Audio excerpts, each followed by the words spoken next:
So then let's go into the cost of caring too much. So when you prioritize other people's opinions, you're actually second guessing yourself. It might look like you staying quiet, you're shrinking your personality. Maybe you're actually scared to speak up in the first place or say something or have an opinion because previously you were shut down or told not to have an opinion in the first place. What's that awful saying from adults, like for kids, seen and not heard, right? Ridiculous. Or you might just be laughing with excitement and a parent is like, shut up, like you're so loud. Awful, right? You just become conditioned to be quiet, timid, reserved. Um, you're constantly saying yes when you want to say no. Like maybe you were never taught boundaries. You were never taught to stick up for yourself, or maybe it was not okay to have your own opinion, right? Like my way or the highway. These are just awful sayings that we all know. Maybe your parents didn't do it to you, but we know that that's like a common saying. It's my way or the highway because I said so, or, seen and not heard. Such a common saying, but it's literally proof in the pudding. That is how people were raised back in the day. And unfortunately, still now, if they're not aware of the ramifications. So maybe you constantly stay in situations that don't feel right. Now, this is a big one for me that I am conscious of, not only from my own personal experience, but just what I'm seeing in my circles around me still to this day is if you have kids, and I will always vouch for this, if you have kids, how you behave, like little kids under, I don't know. The brain develops like between 0 to 5, right? That's where we pick up patterns and belief systems. But obviously a kid of any age, under 10, let's just say, however you are behaving as an adult or whatever is happening in your home environment, your child is picking up on. Maybe not consciously, but subconsciously.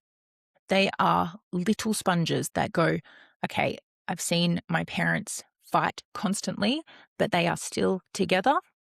That is telling me that it is normal in a relationship to not be happy, to constantly argue, to be treated like shit and not leave, right?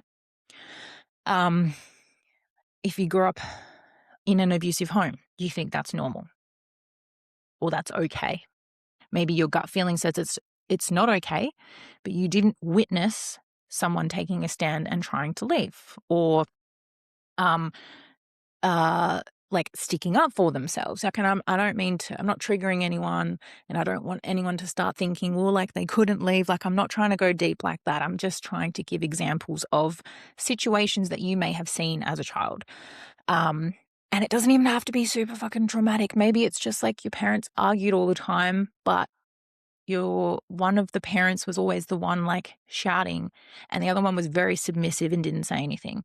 So then you learn, okay, well, if I'm quiet, it all goes away. It ends, right?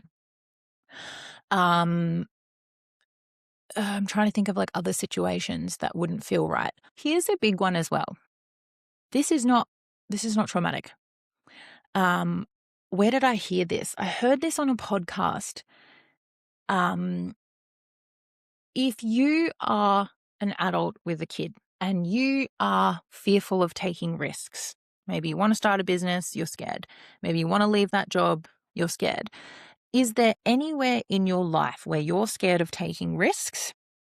Are you settling for something that's comfortable because you're too scared to get outside your comfort zone and you have kids? What you're doing that is a pattern. You're teaching your kids what is okay and what's not, what's normal and what's not.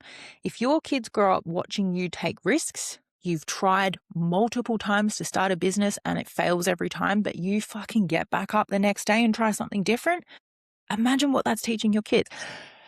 Your kids grow up thinking it's okay to take risks, right? It's okay that things fail. Like what are you teaching your kids? Or consider what you're teaching your future kids.